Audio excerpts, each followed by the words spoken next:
দুই বোন গোসল করতে এসে ভুলবশত সুইমিং পুলের মধ্যে আটকা পড়ে যায়। তারপর তারা দুইজন এমন সব ভয়ঙ্কর পরিস্থিতির সম্মুখীন হয় যা দেখে আপনি কিছুক্ষণের জন্য স্তব্ধ হয়ে যাবেন। তো আর কথা না বাড়িয়ে আজকের মুভির কাহিনী শুরু করা যাক।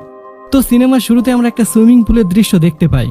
আমরা একটা মেয়েকে দেখি যার নাম হচ্ছে ব্রি। সে সুইমিং পুলে সাঁতার কাটতে কাটতে হঠাৎ করে উপরে উঠে তার ব্লাড সুগার লেভেল চেক করতে থাকে।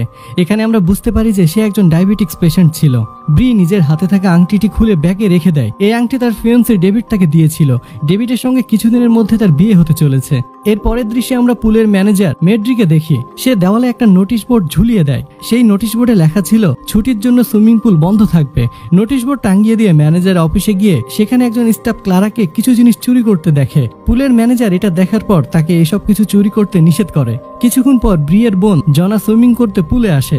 এবার তারা দুই বোন মিলে নিজেদের মধ্যে ছোটবেলার সুইমিং পুলে আসা নিয়ে কিছু কথা বলতে থাকে।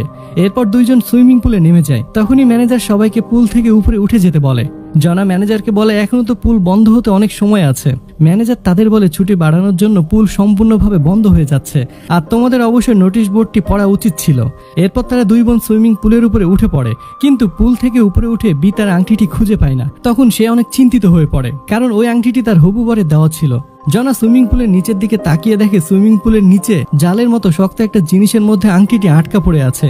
ব্রি সঙ্গে সঙ্গে সুইমিং পুলে লাফিয়ে পড়ে সেটি উদ্ধার করার জন্য, আর জনাও তাকে সাহায্য করার জন্য লাফ দিয়ে নিচে নেমে যায়। আসলে আংটিটি সেখানে শক্তভাবে বাঁধা রয়েছে, তাই তারা সহজে বের করতে পারছিল না। অন্যদিকে ম্যানেজার পুল বন্ধ করার জন্য চারদিকে দেখতে থাকে, কিন্তু সে কাউকে দেখতে পায় না, কারণ তারা তো দুইজন পানির মধ্যে একটু গভীরে ছিল। এরপর ম্যানেজার সেখান থেকে চলে যায়। এদিকে পুল বন্ধ হতে দেখে ব্রি এবং জনা খুব তাড়াতাড়ি উপরে উঠে যায় আর জোরে জোরে চিৎকার করতে থাকে, কিন্তু সেই আওয়াজ কারো কানে পৌঁছায় না, কারণ ম্যানেজার ততক্ষণে বাইরে বেরিয়ে গিয়েছে। এরপর দুইজন পুলের কভার ভাঙার চেষ্টা করে, কিন্তু এটি ফাইবার কাচের বানানো, তাই ভাঙা সম্ভব ছিল না। তাই দুই বোন খুব ভয়ঙ্করভাবে এখানে ফেসে যায়। ব্রি ভীষণ ঘাবড়ে যায়, কিন্তু জনা তাকে সান্ত্বনা দেয় এবং চিন্তা করতে বারণ করে। তারা দুইজন আলোচনা করে ঠান্ডা মাথায় এটা সিদ্ধান্ত নেয় যে আমাদের পুলের সমস্ত দিকে যেতে হবে এবং কোনো একটা দিক থেকে বেরোনোর একটা রাস্তা বের করতে হবে। এরপর দুইজন চারদিকে বেরোনোর পথ খুঁজতে থাকে। জনা একটা ছোট গর্ত দেখতে পায়, কিন্তু এটা এতটাই ছোট ছিল যে সেখান দিয়ে একটা মানুষের হাতও বের হওয়া সম্ভব না। এখানে তাদের কাছে কোনো শক্ত জিনিসও ছিল না যেটার মাধ্যমে গর্তটাকে আরো একটু বেশি বাড়ানো যায়। অন্যদিকে ব্রি দুইটা ফাইবারের টুকরা পায় এবং সেগুলো দিয়ে পুলের গর্ত কাটার চেষ্টা করে, কিন্তু কোনো লাভ হয় না। এরপর তারা দুইজন কথা বলতে শুরু করে। ব্রি জনাকে বলে ডেভিড তাকে বিয়ে করতে চলেছে, আর এটা তাদের এনগেজমেন্টের রিং ছিল। এটা শুনে জনা উল্টাপাল্টা কথা বলতে শুরু করে, আর এটা দেখে আমরা বুঝতে পারি যে জনা জেলাস ফিল করছিল এই সম্পর্কটা নিয়ে, আর সে নিজে আংটিটি পুলের মধ্যে ফেলে দিয়েছিল। সুইমিং পুলে আটকা পড়ে যাওয়ার ঘটনার জন্য জনা নিজেই দায়ী ছিল। সে আংটিটি সুইমিং পুলে না ফেললে তারা এতক্ষণে বাইরে বেরিয়ে যেত। এরপর ব্রি আবারও চেষ্টা করে আংটিটি সেখান থেকে বের করে আনার জন্য। ব্রি এখান থেকে বেরোনোর পথ খুঁজতে থাকে। ব্রি জনাকে বলে নিচে বেরোনোর একটা পথ আছে, যদি তুমি সাহায্য করো তাহলে হয়তো এই গেটটা খুলতে পারবো। কিন্তু জনা তাতে রাজি হয় না, কারণ তার জলের মধ্যে ডুবতে একটু ভয় লাগে। তাই ব্রি একাই এগিয়ে গিয়ে গেটটি খোলার চেষ্টা করে, কিন্তু এতে কোনো লাভও হয় না, আবার কোনো কাজও হয় না। এখানে জনা জানতে পারে ব্রি 3 বছর ধরে ডায়াবেটিক্স রোগে ভুগছে এবং সময় মতো ইনজেকশন না পেলে সে কোমাতেও যেতে পারে। এসব শুনে জনার অনেক কষ্ট হয়। সকাল থেকে রাত্রি হয়ে গিয়েছে, কিন্তু এদের বাঁচাতে এখন পর্যন্ত কেউ আসেনি। জনা ব্রিয়ের হাতে পড়া দাগটি কিভাবে হয়েছে সেটা জানতে চাচ্ছিল। ব্রি তাকে রেগে বলে এই কথা তোমাকে আমি আর কতবার বলবো, কিন্তু জনা তবুও জিজ্ঞেস করে, কারণ ব্রি তাকে কোনোদিনই কখনোই সম্পূর্ণ ঘটনাটা বলেনি।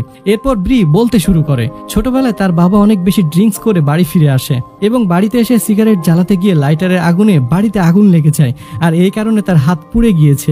এবং সে এটাও বলে যে তার বাবা তাকে ফিজিক্যালি অ্যাসিস্ট করার চেষ্টা করত। এরপর জনা তার জীবনের ঘটনা বলতে থাকে। সে বলে আমার নেশা করার অভ্যাস হয়ে গিয়েছে, এখন আমাকে নেশা মুক্তি কেন্দ্রে যেতে হচ্ছে। তারা দুইজন কথা বলার সময় পুলের বাইরে কারো আওয়াজ শুনতে পায়। আসলে এখানে ক্লারা এসেছে। এটা সেই মেয়ে যে সিনেমা শুরুর দিকে চুরি করতে গিয়ে ম্যানেজারের কাছে ধরা পড়ে গিয়েছিল। ব্রি চিৎকার করে তাকে ডাকতে থাকে এবং তাকে সাহায্য করতে বলে, কিন্তু ক্লারা অদ্ভুত ধরনের ছিল। সাহায্য করার পরিবর্তে সে ব্রিয়ের মানি ব্যাগ খুঁজতে থাকে এবং তার মানি ব্যাগ থেকে মোবাইল এবং এটিএম কার্ডটি বের করে নেয়। এবার সে তাদেরকে মোবাইলের পাসওয়ার্ড এবং এটিএম এর পিন জিজ্ঞাসা করে। পরিস্থিতির শিকার হয়ে তারা তাদের নিজেদের পাসওয়ার্ড এবং পিন দিতে বাধ্য হয়। মোবাইলের হোম স্ক্রিনে ব্রি এবং ডেভিডের ছবি দেখে আমরা বুঝতে পারি যে ব্রি সত্যিই ডেভিডকে অনেক ভালোবাসে। ক্লারা নিজের ধরা পড়ার ভয়ে সেখানকার সব সুইচ অফ করে দেয় এবং তাদের সামনে এসে নিজেদের ব্যাপারে কিছু কথা বলতে থাকে। সে বলতে থাকে যে সে একসময় জেলে ছিল এবং তার বাচ্চাকে বাঁচানোর জন্য তাকে কতটা স্ট্রাগল করতে হয়েছে। এসব কথা বলে সে সেখান থেকে চলে যায়।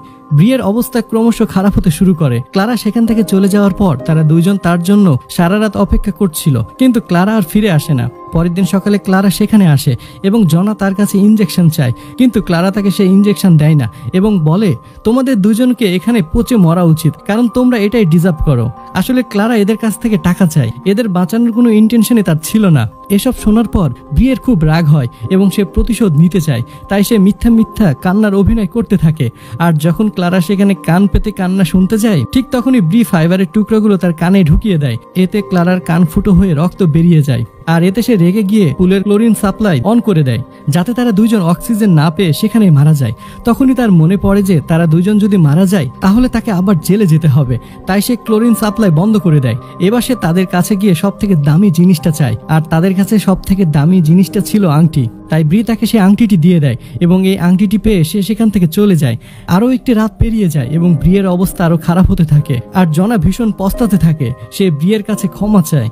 এর পরের দৃশ্যে আমরা দেখতে পাই পুলের কভার খুলে দেওয়া হয়েছে এবং ডেভিড ব্রিকে বাঁচিয়ে নেয়। কিন্তু কিছুক্ষণ পর আমরা বুঝতে পারি এগুলো ব্রিয়ে স্বপ্ন দেখছিল। ব্রিয়ের ঘুম ভেঙে গেলে সে দেখতে পায় জনা আত্মহত্যার চেষ্টা করছে। ব্রি এখানে এসে বোঝায় যে তারা দুজন অবশ্যই এখান থেকে বেরিয়ে যাবে। এরপর তারা দুজন মনে সাহস জুগিয়ে আবার সেই লোহার জালটি খোলার চেষ্টা করে। এবার তারা একটি টাওয়ালের সাহায্যে সেটি খুলে ফেলতে সক্ষম হয়। খুলে ফেলার পর উপরে এসে জনা দেখে ব্রি অজ্ঞান হয়ে গিয়েছে।